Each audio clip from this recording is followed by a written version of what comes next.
So today we're going to actually go into practical DEI, and we have a wonderful guest here named Mel Rivera. You'll meet her in a moment, Melanie Rivera.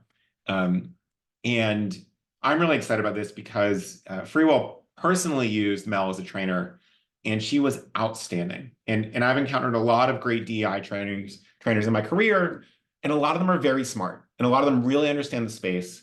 And a lot of them have really great thoughts around how the world ought to work. The difference between Mel and almost everyone else I've encountered is how practical and actionable her trainings are. And so it should be the case that if you're listening attentively, you will be significantly smarter in an hour than you are today. And that's just a great place to be. So we're super happy to have Mel here, and I'll introduce her in a moment.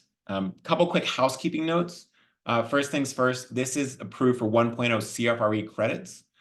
Like all of them, at the end of the session, my colleague Phoebe is going to drop a link to a survey in the chat.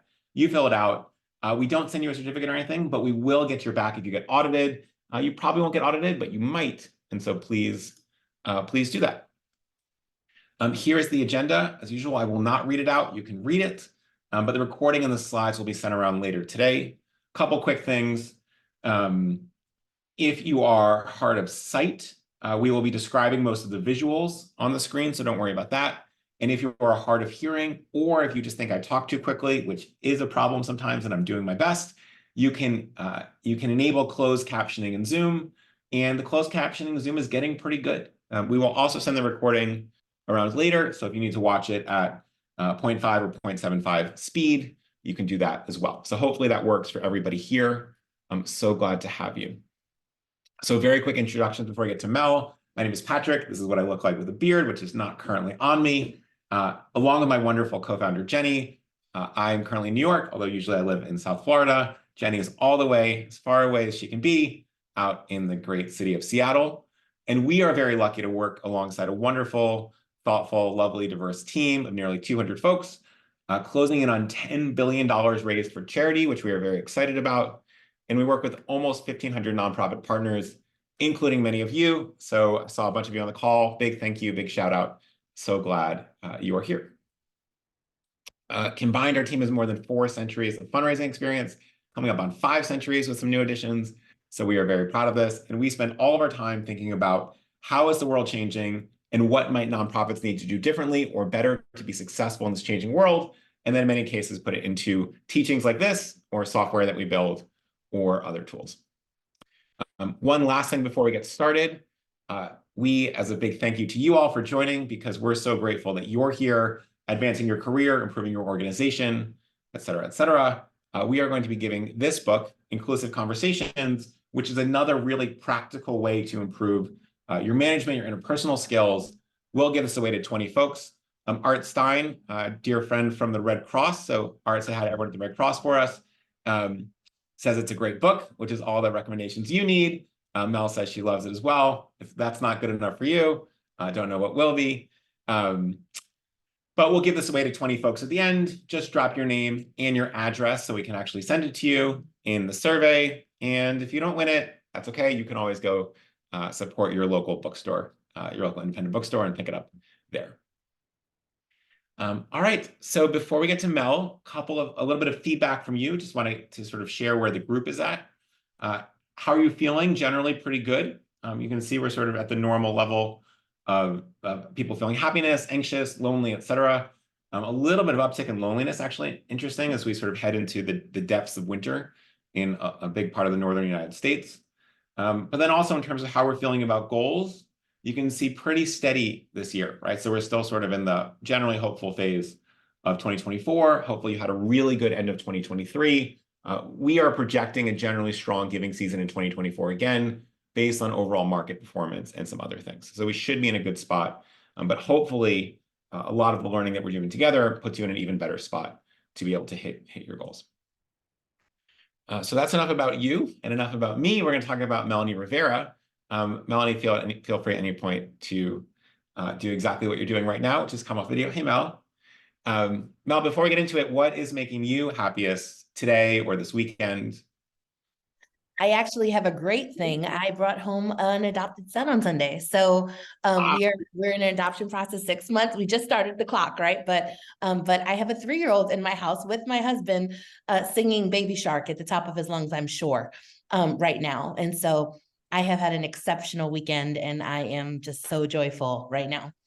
That is uh, unbelievably incredible news, much more so than what I thought you were going to say, which is it's not snowing. I had a great dinner. Right, day off yesterday, like something like that. Okay. Yeah, yeah. Wow. So whatever happens here, you're going to have a great week. From here, yes. Even if everything goes terribly in the next hour. So huge congratulations. How exciting for you and your family. How exciting for your son. Everything I know about you tells me that you're going to be an unbelievably great parent to him. And so what a big day. Well, super excited to be able to celebrate with you. I don't really care what happens in the next hour now. This is such great. So if anyone here is parents of an adopted child, feel free to throw advice in the chat, and we'll wrap up later, and hopefully we won't distract Mel too much during the process. So Mel, so congratulations again. I'm not even sure what to say after this, but Mel, you're the founder and CEO of Breaker 28. You've previously served as a nonprofit leader and HR executive, has long been one of the sort of leading management voices in the nonprofit space and management strategy and thoughtfulness there. And what she does now is she coaches and trains nonprofit leaders, executive directors, and managers. That ranges, I believe, from sort of really high touch one-on-one to big team level training. And so she's coached all of the managers at FreeWill, and managers talk about it as one of the best things they've ever done from a personal development, professional development context. So we are really lucky to have Mel here today with all of us. And again, I think it's so valuable because we can talk about DEI all we want, and we can sort of live the values and everything else, but having really practical tips on how to do it in the same way that fundraising takes really practical steps. So playing the violin or playing basketball or anything we do takes not just sort of a general belief, but an actual game plan. And that's one of many reasons that we love Mel. So Mel, I'm going to turn the mic over to you. I'm going to take down my screen so you can share yours.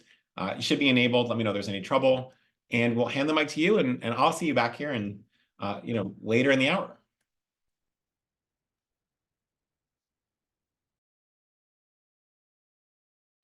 All right, I'm off mute. Let's share my screen real quick.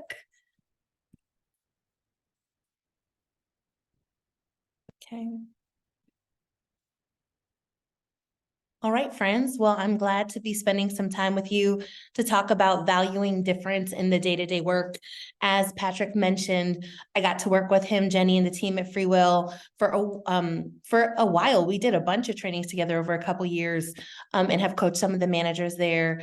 And what I've learned working firstly in an organization like Donors Choose, where I kind of cut my teeth in HR, fast growing, right, nonprofit tech forward organization, is that particularly on the fundraising side, a lot of us have really strong commitment to social justice and DEI, and yet we struggle sometimes to know, how do I live that out aside from like activism or giving money to causes and do all those things? But like, what do I do on a day-to-day basis to live my commitment to inclusion, to grow my DEI lens so that I'm more inclusive to folks who are different than me that I might not know much about right now? And how do I in general avoid being a jerk? I think in 2024, that's a good aim for all of us, right? Like not pinching people by accident. And so this training is intended to help raise our awareness of ways where we could be more inclusive or more exclusive without meaning to be in the day-to-day work across lines of race and gender, other dimensions of identity, and work style differences, which we sometimes don't think about.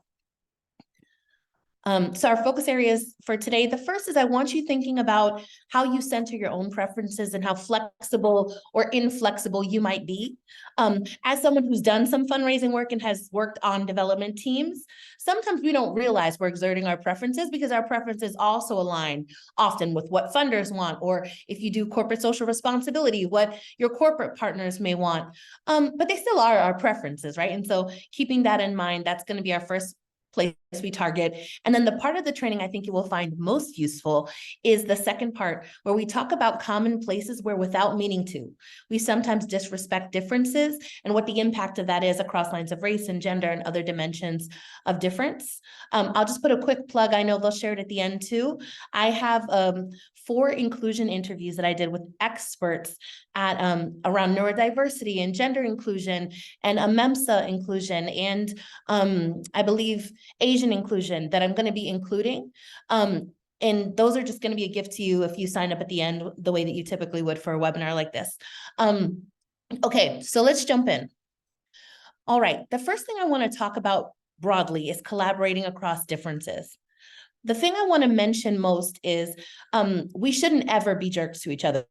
Always be collaborative and awesome, but across lines of race, gender, other dimensions of identity difference, the pinches we do sometimes hurt more.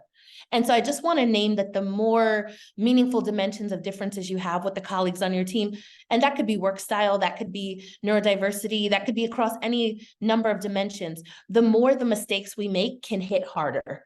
And so that's why we want to be extra intentional and not go on cruise control. So real talk moment. I know development folks. Y'all are my friends. I've done development work. And sometimes we're not as flexible as we may think we are. If you don't believe me, ask your operations team maybe, right? And so we all have a default level of give and flexibility we show with others, usually related to the work styles and like how much grace we give when others are struggling in their work and it relates to us. So I want you to think about your colleagues' experience of you. Might they say you are super flexible? That'd be like a number one. You always are the one to say, I'll change, no problem. Your way's the right way. Let's do it that way. Somewhat flexible. In that case, maybe you flex when you have to, but it's not your first move. Or might they say they have to flex to what you need? That'd be somewhat inflexible. So I have to work harder to flex because my default is the way I need it done is the right way. So I won't have time to read any chats, but if you would just throw a number in real quick, just to be truthful about yourself. 1, I am super flexible. I'm the most flexible person you'll ever meet, Mel. Everybody says it. 2, I am somewhat flexible. So I'll flex if I need to, but truthfully, it's not my first move. And then 3rd would be, I can be a little bit exacting. So take a minute and drop in the chat just for yourself where you'd put yourself. And I'll just take a quick look. Okay, people being honest here. Got some 3s, got some 2s. Yes, 3s, but I wish I was a 1. Okay. Yep. Thank you for the reality here. I appreciate that. Okay, awesome. So the reason I'm asking you to do this is because if you rated yourself a 2 or a 3, I want you to just be very careful, even as we're talking about places we might exclude others without meaning to, that these aren't some of the things you're doing. I want to just name, there's an image in the corner. It's just a group of people kind of laughing together from all different walks of life. And that's the basic idea. We're at work together and we're with people from all different walks of life. And so this level of flexibility is required. One last thought. If when I ask that question, you're like, actually, I don't really have a lot of occasion for flexibility. Like all the people on my team kind of think the same. I don't really do this often, etc.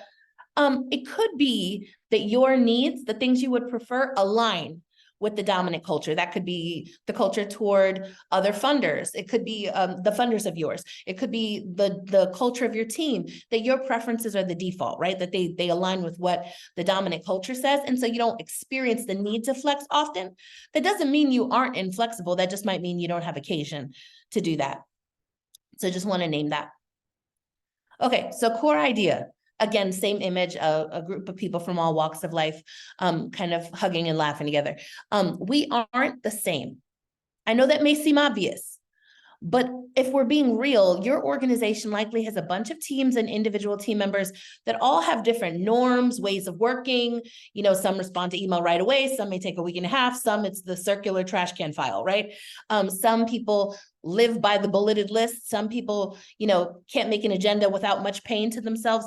A whole big range of different ways of working, different preferences, different lived experiences. And if we're not careful, sometimes we'll ascribe different as bad or worse than ours, right? So I love me a bulleted list. Google Sheets are my favorite, right? Some people drink wine to take the edge off. I make a 5-year plan in Google Sheets. It's what I do. And yet, My way is not the best way. It's just my way, right? And so when I worked with folks who had a very different work style than me, in my head, I might discount their preferences because mine align to the dominant culture. And I just want to raise that for us, because as development professionals, what we've been taught about how to write things, how to say things, how to hold a meeting, how to facilitate an agenda, how to make a slide that's clean, etc. Those might be tracked in our head as the normative ways to do things, but they may not be the default for every team in our organization. And in fact, it might be good that other people have different ways of doing things. Maybe your tech team rolls a little differently, or your operations team or your finance team. And the level of rigidity needed on finance is very different than what you need when you're saying yes to funders, et cetera. Being more aware when you're ascribing your preferences as the normative, the right way, is one of the ways that we can avoid being exclusive by accident. So developing an inclusive communication and flexible work style allows you to get the most out of collaboration with colleagues that are different than you. So for a person who loves bullets, I can do bullets. For a person who just wants to talk things through, my ability to talk things through. For someone who makes decisions quickly, my ability to roll with that and make decisions quickly. For someone who needs all the inputs and time to think about it, my ability to be flexible there. If I can cultivate these different ways of working, then I'm going to be able to be a more inclusive colleague, which benefits everyone, but especially benefits across lines of race, gender, and other dimensions of identity, where those kinds of pinches hurt more. I also want to name one thing. I know we may not always feel like we have the most power in organizations. And I know I've definitely been on a team where everyone thought we were powerful and we didn't control anything, right? We were just trying to hit our numbers. But as development professionals in the nonprofit sector, we hold or are perceived to hold, and I see you, Katie, I'll make space for a question in a minute. We hold or are perceived to hold more power in organizations to center our preferences, right? Like that may not be real as we feel it, but it may be how other people experience us. So we've got to be careful not to use that privilege of being the people who bring the money in to make others contort to our needs. I know that that may not be how it feels, but having sat on both sides of the organization, sometimes it does feel like because the dev folks are bringing the money in, sometimes there's a desire to break the rules or bend the rules or try something different. And on our side, we're like, yeah, but we need to get this funder to say yes, right? And so just thinking about developing a little bit more of a lens on power and how we're using our power as the folks who bring the money in to either center our needs or create space for more collaborative and inclusive ways of working. Katie, you had a question for me.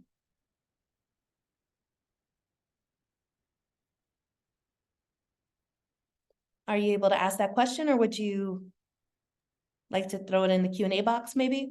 Mel, it looks like she says she clicked your hand by mistake. So all no good. worries. If folks have questions, feel free to throw them in the chat. I'll keep an eye on it. And Yep. and necessary. I have a rough sense of where the mouse is going, so I may let you finish and get to it instead of that. But we also have a lot of space for Q&A at the end, so we should be in good shape. Okay, sounds good. Perfect. And I love what's said here. We often hold or are perceived to hold more power in organizations that center our. I totally agree with that. Perfect way to say it.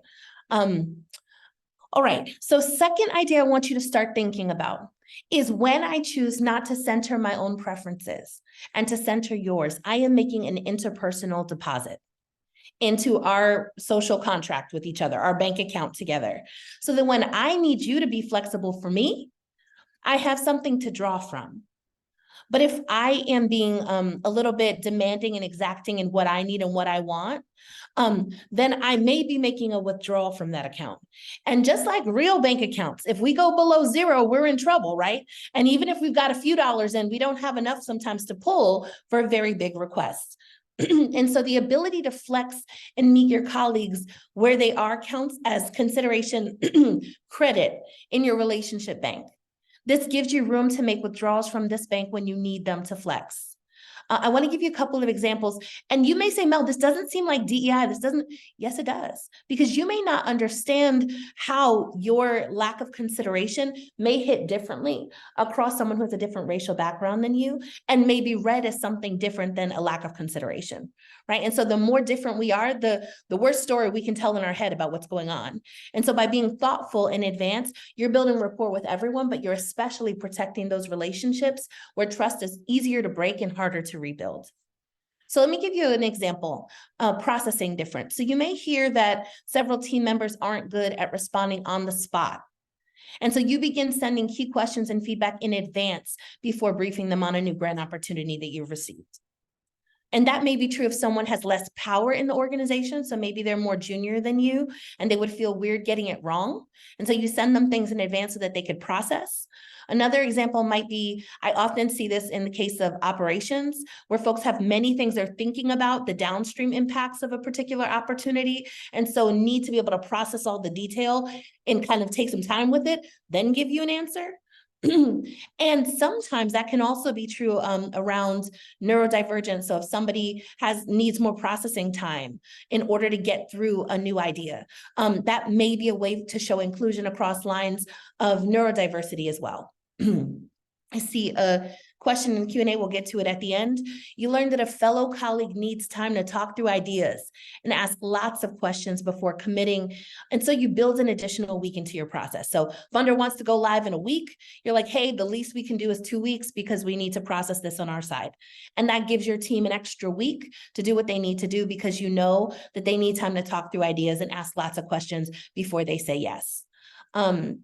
Another example, I don't know how many of you use Slack, how many of you prefer not to use Slack, but let's say you have people who like to communicate differently than you on a project team, or maybe you're leading the execution of a CSR campaign or something, and you're working with lots of different departments to do that. Being able to center how they like to communicate and not just how you like to communicate can be another way that, that you're creating space for people who process differently than you.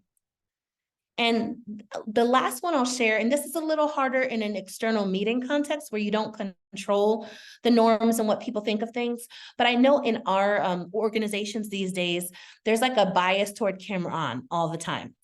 And for some folks who are neurodivergent, for folks who may have other things going on, they're caregiving, something else in the background, that can be very high pressure. And so thinking about when we allow for camera on and when we allow for camera off, as long as someone is fully engaged, is something that where you can create more inclusion and a consideration deposit. You might say, well, Mel, why would it matter for someone if it was camera on or camera off? For folks who sometimes deal with certain elements of neurodivergence, just having to mask their face and like what they're thinking and stuff, or even process visually what someone else is thinking can take a lot of their battery. And so that's one element of inclusion that costs you nothing, usually. If there's a standard around engagement, but engagement could look like more than my camera's on. By the way, has your camera ever been on when you're doing other work? Right? And so camera on doesn't necessarily mean people are paying attention. So I just want to invite us not to have shortcuts when what you want is engagement. Give people lots of ways to play and the flexibility if they need camera off as long as they're engaged. And I'm particularly looking at you fundraising managers. So like people who are running fundraising teams that are having internal meetings where this matters a little bit less. I see lots of chats. I'm just going to take a quick look to see. Yep. Okay. Yes, yes, yes. Good. People are just co-signing what I'm saying. I like it. So I want to get into core idea 2. Inclusive collaboration requires mutual compromise and accommodation. So if your idea of collaboration requires everyone to change how they work to accommodate you or your team, we're doing it wrong. I know that sounds obvious, but I have a whole job because people struggle with this. So collaboration often requires meeting in the middle, not deciding who's wrong, and finding agreements that work for both sides. So what I'll typically see is the side that's a little bit more like organized, bulleted, project plan. It tries to enforce their will on someone else. And then what ends up happening is they just don't do it, right? And then there's beef because the person isn't doing the thing you want them to do. Conversely, maybe a team internally has created some rules that don't work for how the development processes work and try to enforce those on you all. And that doesn't always work either, right? And so thinking about how do we get to working agreements that actually work, where we're honest on the front end so I don't disappoint you later. That's a really powerful way to think about collaboration. So how are we working together. The image that's on the screen are people in a foot race. And the reason why, and two of their feet are tied together, one person's foot and the other person's foot. The reason why I brought that image in is because when you're in a foot race where your legs are tied together, you run slower usually, right? Like it takes a little bit to get the rhythm, and you both are having to give to learn what that rhythm needs to look like. And I want to invite you to think about that for yourself as you're collaborating with other teams. It's easy to get frustrated if it would be so much faster if I could just say yes and do it alone. Yeah, and it is what it is. You're in a foot race. And so you want to think about, how do I build the collaboration systems, the mutual compromise and accommodation that allows us to get things done as quickly as possible without toppling over. So that's the second idea I want you thinking about. All right. So I have a scenario I want you all to process with me. There are two folks here, Celia and Lena, and I'm going to read it because the font's smaller than I would like, but it needs to fit on the slide. So Celia and Lena are struggling to collaborate. Celia is great at meeting fundraising goals and sometimes takes a whatever it takes attitude to win over funders, innovating on the fly to get to yes, and then asking the team to find a way to execute what she's promised. She's full of ideas and enjoys brainstorming live with colleagues into how might we approach to problem solving. As an ops person, Lena cares a lot about excellence, standards, and doing what we promise. Recently, she's begun to dig her heels in when Celia and her team ask for exceptions, even small ones, because she says exceptions have now become the rule with the development team. Lena's won a lot of trust over the years because when she commits, she fully commits and has an outstanding delivery record. The biggest blip on her team's record involves a partnership with Celia where she didn't provide all the details up front. Celia is great at wowing donors verbally, but not as great at communicating in bullets and details, and can't always think about the operational pieces to the right depth. Celia is asked to talk things through instead, or for Lena's team to ask her questions to get the info, but Lena insists to receive everything in writing before her team can begin work. Both complain the other doesn't understand them or their team's work style and aren't being supportive of what they need to do their best. So I want you to take a minute first. We're going to be Team Celia, okay? So I want you to put yourself in Celia's place, fundraising, big goals, maybe not as strong at the detail, but working very, very hard. And working with someone like Lena that wants everything in writing and feeling like, oh, I'm trying, but I can't figure it out. And this isn't my jam. I'm not good at it. I want you in the chat, and I'm not going to be able to read everybody's, but I will look for a couple. What compromises might Celia offer? If you were Celia, what might you consider as compromises that you would throw in terms of the mutual accountability, finding things that work for both? Take a minute and drop some of those in. And again, I won't read everyone's, but I will take a look to see if there's anything I noticed. Yeah, Tracy, go ahead.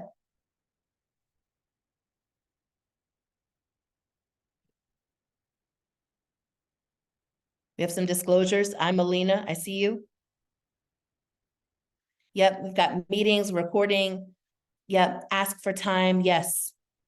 Weekly check-in strategy meeting.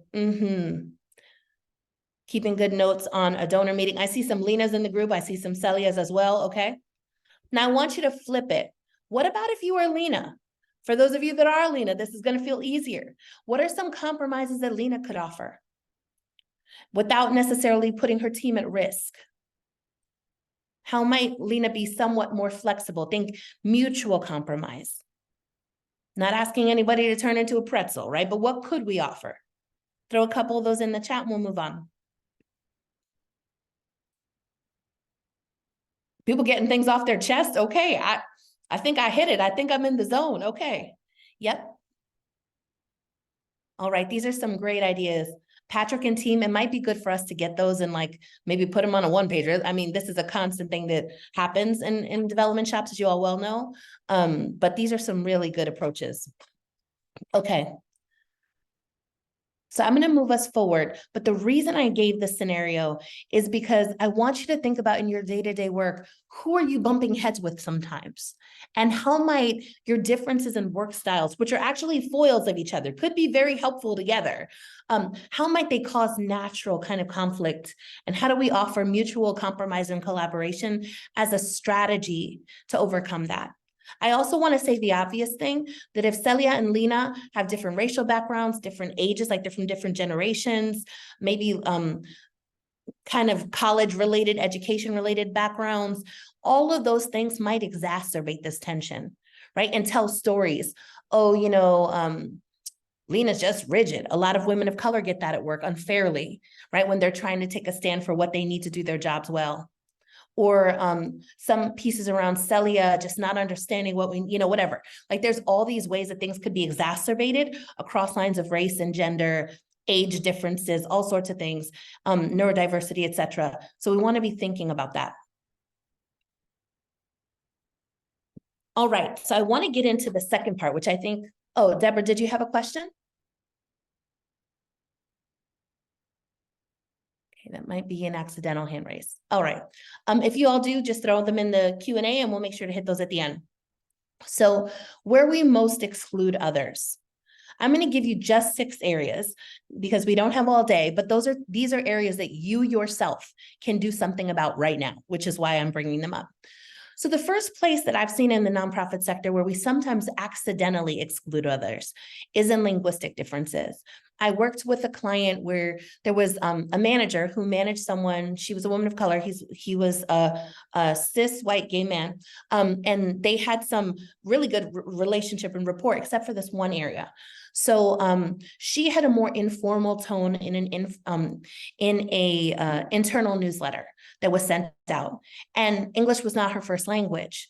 And so she spoke very, very strong English, but some of her idioms were different because her first language was not English. And people loved that. They loved reading those newsletters because she would explain things that are really boring in kind of fun and new ways. And they would just say, oh, that's just so-and-so, right? Like it was a fun thing for internal staff to read. And to be helpful, this individual said to her, hey, I need you to tone down some of these extra phrases that you're using. This isn't standard. I need you to make it more just kind of professional. And totally took the air out of her sails for no reason, right? Because it was an internal newsletter. It had no external circulation and people were getting the message, which was what the newsletter was for. So think about that when you're talking about things like language and writing. If they're clear, but their writing style isn't what you would expect, it's not going to a funder, it's just for internal use. If people understand what's being said, does it need to be exactly how you would say it? And what's the impact of you calling something like that out when a lot of us who speak standard English make all sorts of deviations all the time? Just for fun in training, I'm going to throw in at least 3 slang phrases, right? And so I just want to be careful about which linguistic differences are celebrated, right? Some millennialisms, some zillennialisms that are okay to say, and then which linguistic differences are highlighted and exacerbated, and how that might show up across lines of race and culture. So that's one thing I want you all to think about. And as development folks, I get that external things that need to go in front of funders need to look a certain way, can't have spelling errors, can't have grammar errors. I'm not talking about that. I'm talking about places where it's gray. Are we over editing? And particularly over editing folks of color, over editing Black women, Black men in specific, how those things show up can really be steeped in bias. So I just want to name that for us. Second is processing differences. And I've tried to talk about this a lot because as development people, we often have to be good on our feet, and especially if we're client facing, right? Because they'll ask us a question, we lead pitch meetings, et cetera. And so many of us have cultivated the ability to process quickly on the fly in a meeting, process information, come up with a decision, come up with an approach, pivot on a message. And we often assume that that's the normative practice. But the truth is there are lots of deliberate decision makers that are excellent decision makers that make better decisions sometimes than people who can think on the fly. And so not considering people who need more time and space to process is a mistake. And assuming that, the ability to process quickly is a sign of, more leaderliness, better intelligence, better fit for the job, that's trash. The truth is processing differences are just differences. So if we can create more space for people who process differently, who are not funder facing, right? Who don't have to do this externally, I really want to invite us to do that. And then for folks who do need to do this externally, we can, as managers and as colleagues, support them in developing and preparing so that if anticipatable questions come up, they've already pre-processed. And so we can still kind of accommodate that need without needing to be prescriptive that folks have to do things the way we do them. Just going to take a quick look. I saw the chat light up. Yes. Yes, thank you so much. I just want to call attention to one comment that came in, how people interpret needing editing as a sign of poor performance. There is absolutely a racialized dimension to that. I do performance management coaching all the time, like helping clients think about performance issues. You're right. Totally right. I want to get into conflict styles and communication differences next. And again, keep those comments coming. I'm not going to be able to see all of them because just because there's 100 and some, 778 of you. So that's not going to happen. Let's talk about conflict styles.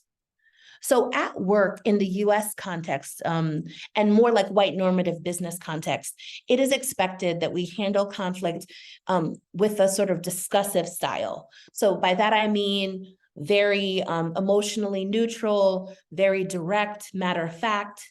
And that truthfully is just one of 4 ways to handle conflict. I'm certified in one of these like cultural conflict inventories. And if you have more emotion and directness, that's a valid way to handle conflict. If you are indirect, that doesn't mean you're passive aggressive. That could just be that you value a relationship over an outcome. And so sometimes people who are more indirect, but maybe neutral in their emotions, get painted as wallflowers, people who are timid, afraid, etc., when in fact they may be being very choosy about when to push the relationship in front of the actual need and when to center the need. I have someone in my coaching that I do who is a very high level executive, who is an indirect conflict person, not because he's passive aggressive or afraid of conflict, but because he is intentionally valuing the relationship more. And so some of the work he has to do with his team is about help them understand that's where he starts. And so here are the ways to draw out of him when he's being too indirect. And here's the way he's going to draw some of the relational pieces out of them when they're just trying to, get to the solution without valuing people in the process. And even across lines of emotion is valid content. Just because I prefer to process in a way that's low emotion and direct doesn't mean that someone who's frustrated or maybe tearing up a little bit, or I'm not saying being disrespectful, but is vocally displeased. Those are valid ways to feel when things go wrong. And so I just want to invite us to allow for a little more room in what we think good conflict resolution looks like.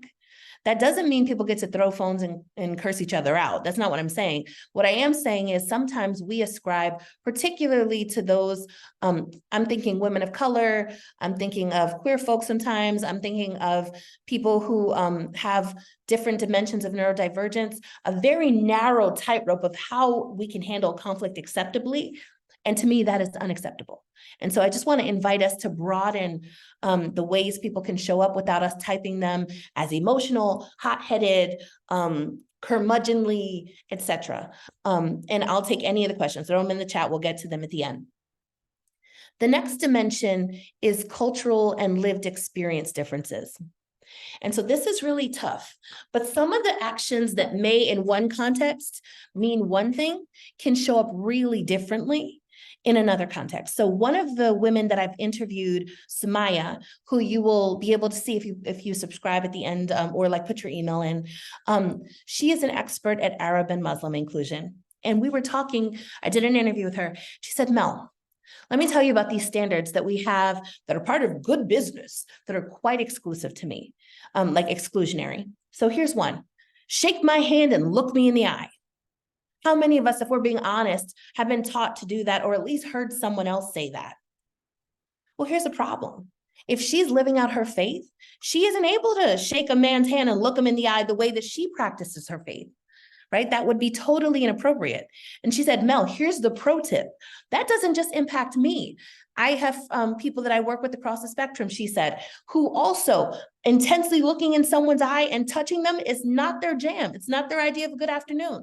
And so there are ways in which some standards that we think are just normal may really, really be exclusionary to other people. And so it's our job to do the work, to know the people we're working with and not inadvertently pinch them because we're just centering what we know, what our preferences are.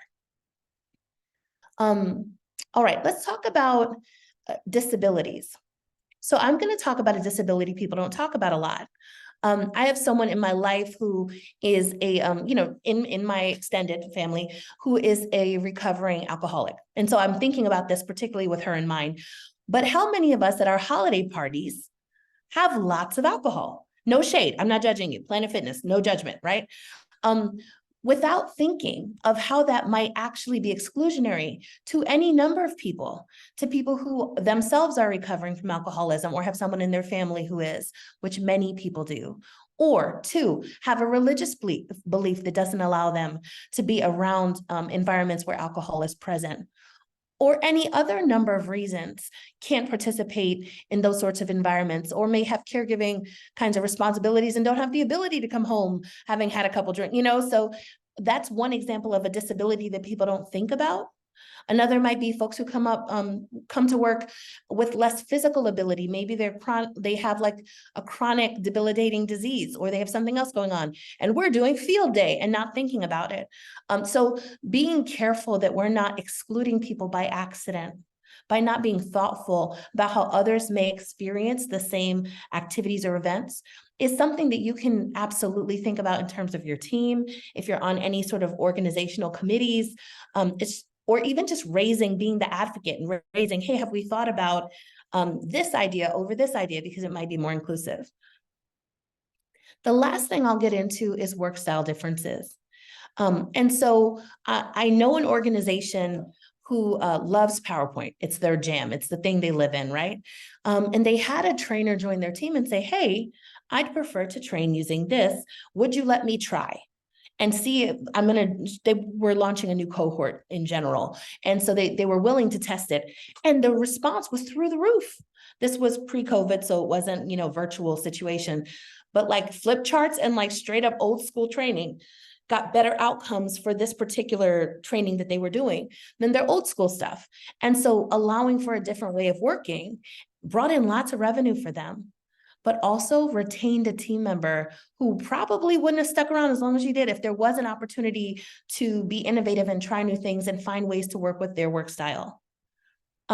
Another example is if you think about leaders' preferences, oftentimes if you all are managers on this line, people conform to you without you even thinking about it. And so thinking about how do I create space for how my people like to process, like to think, like to come to decisions, like to work on process improvements, et cetera. It's a skill that we can learn to be more inclusive on purpose, as opposed to assuming people will raise their hand if they have a new idea. Start with them. Don't start with you. And what ends up happening is then when you need a level of accommodation, that can be made available without it feeling like you're flexing on anyone. All right, so these were the main things that I wanted to get into. And in this deck, you'll see some ideas that I have for what more inclusion could look like. So linguistic differences, making lots of space for differences in writing and speaking styles, especially on internal comms, as long as people are being clear, assuming processing time all the time. Whenever there's a key decision, whenever there's an important question, if I'm doing a training in a more interactive environment, I always say, hey, let's take 2 minutes of think time. It's a very common thing that I do so that people who need that time can take it. In some cases, if something's a little more complex, I may send things in advance, questions to think about, scenarios, et cetera. Similarly, with conflict styles and communications differences, I want to invite you to something hard. I want to invite you to build your own resilience in receiving all sorts of feedback. Feedback that's emotionally charged, feedback that's not, feedback that's more direct, feedback that's more indirect. I have a mentor in my life who is Ghanaian, and she speaks in parables. That's the joke, right? And so sometimes she'll say something and I really won't get it, but I'm trying really hard to get it. So I may say to her, hey, Miss Gifty, you're talking in parables. Could you help me understand what you're saying? Are you saying this or are you saying this? And she'll say, this one. And and then we'll get there. But when you're working with someone who's a little bit more indirect, et cetera, you can still pull it out of them. And at the same time, they can pull different things out of you. I have a team member that has much more emotional content in conflict than I do. And so, we have an understanding she can come in a little hot, but if it's too hot, I'm gonna be like, could you modulate a little bit? And that's the joke that we have. We've built social contracts to be able to have lots of resilience in receiving all sorts of feedback so people can show up as themselves. And when I need to show up as myself, there's grace for me too. So I just want to invite you to that, particularly if you've got folks where you're not going to see eye to eye, you process differently, you have competing goals, etc. Building that resilience is really helpful. Cultural and lived experience differences. My invitation here is to do your own work to understand the people you work with, right? It's not about, I need to know all the different subsets of groups of people and what they want and all the history.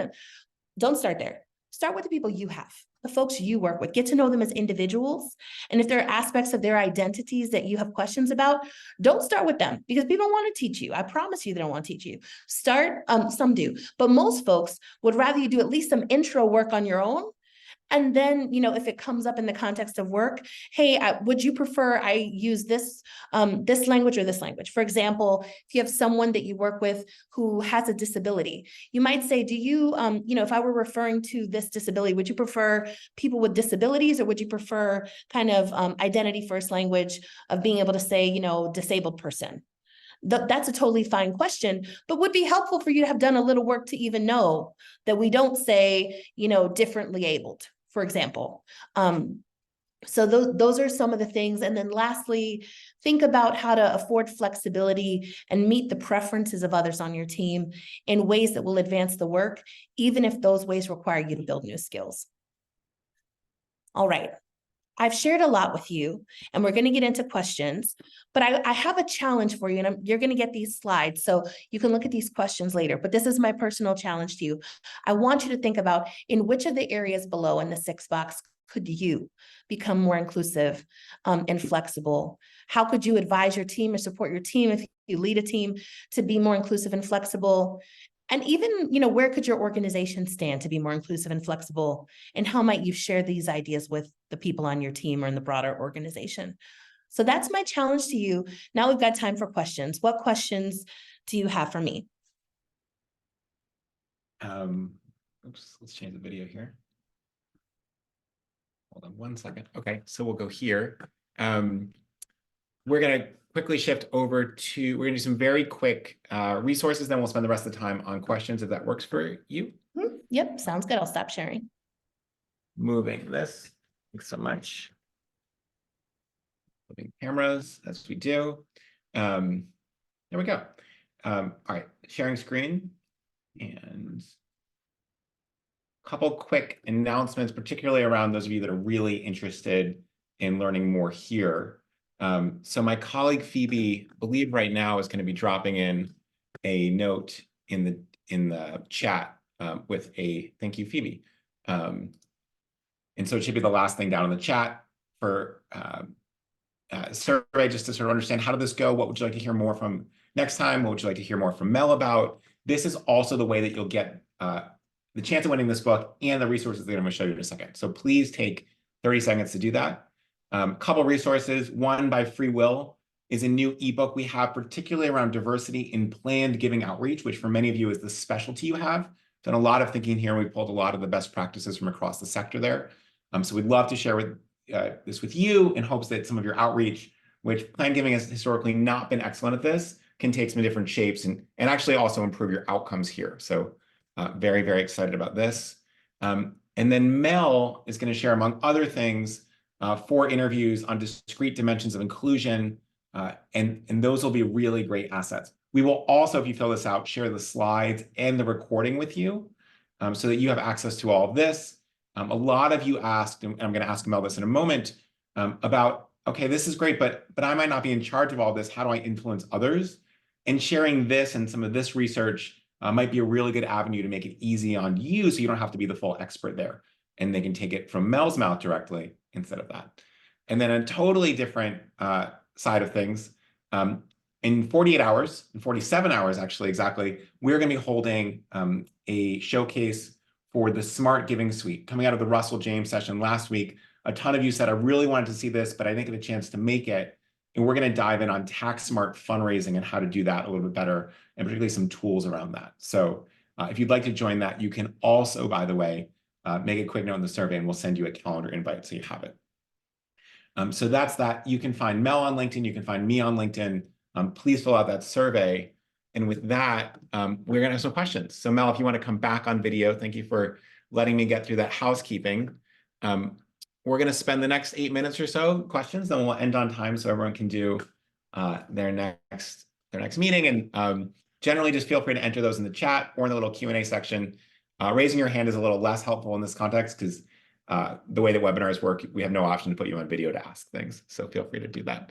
Mel, there's a lot of questions around this sort of broad topic, which is how do I influence others, particularly in leadership, to make some of these changes, not just on my own? And there was a particular question of, all of our team events are in bars. I've sort of suggested in the past that maybe we shift away from this, but people think it's not fun if it's not at least involves a little bit of drinking. How do I have that conversation in a more influential way, even if I'm not the person in power making the decisions? Yep. So the first thing I want to invite you to is it doesn't have to be either or. So in some of the organizations where I've advised folks, they do a social drinking option and another option. So if folks would prefer to do the other option, they can feel included and not feel like if they don't go to the one thing that they're completely out of the picture. This is an important nuance because if people don't want to disappoint folks and have people leaders don't want to have to deal with folks being like, oh man, right? Or, oh, I wanted to go to that, or I'm so mad you took that away. By adding something extra and not taking anything away, it makes it easier for a leader to say yes. So that's one thought. The second thought is, how do you find one champion? Like, it isn't the whole leadership team that has to buy in. You just need one person who outranks you to buy in. And so how could you find who that person is and let them be the hero? Kind of like, you can do it, I can help, right? Home Depot. And so figure out, how do we find that advocate and appeal to the parts of their understanding, identity, commitment to this work, that where you can bridge authentically. Hey, I know you really care about including folks, blah, blah, blah, blah, blah. Here's one small way we could do it. I don't have the power to push this at the leadership level. Would you be willing to advocate for me, with me, etc.? So those are two ideas I have. That's a great point. Just to reemphasize, this is one of the best things you can do, both as a fundraiser, as a manager, as an employee. I often think about this idea that you can't change the wind, but you can change the sails. And so figure out what those people are most committed to. As Mel said, hey, I know you want to make the whole team feel included. And if they say, no, I don't, well, then that's a different challenge. But one is that I think we're leaving some folks at the periphery. Let's make one of the 2 events a month non-drinking, and we can still keep that. Something like that, but really frame it in the thing they're already trying to achieve, as opposed to just saying like, hey, can we do something that's not drinking? Because they're actually, in their mind, they're thinking, oh, the people seem like they're having more fun here, and I really want to make sure the team feels together. So, right, so we have to emphasize in that frame. Mel, same thing, broad question, a specific question. I think there's a lot of people wondering about, obviously sexism and racism are big problems, but people, I think, are a little more pattern matching to that, and so it's easier to say sometimes. There's a question around how do we remind people that making light of neurodivergency, for example, is also a real problem, or other aspects of diversity, right? Sometimes we see this with age diversity, where people might, call out baby boomers for being too old or something like that in a way that you would never.